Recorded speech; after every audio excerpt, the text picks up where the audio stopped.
তুমি আত্মহত্যা করতে যাচ্ছিলে কেন?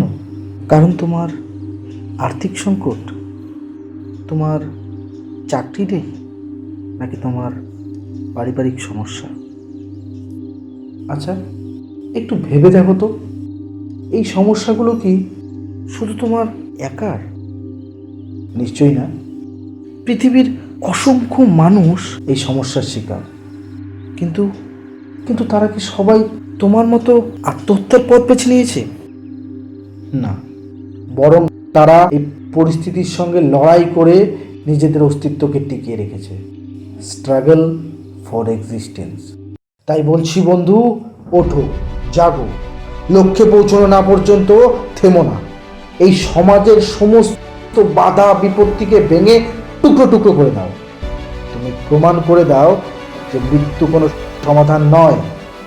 বেঁচে থেকে লড়াই করে নিজের অস্তিত্বকে টিকিয়ে রাখার নামই হচ্ছে জীবন। মায়ের কথা মনে নেই? যে সয় সে রয়, আর যে না সয় সে নাশ হয়।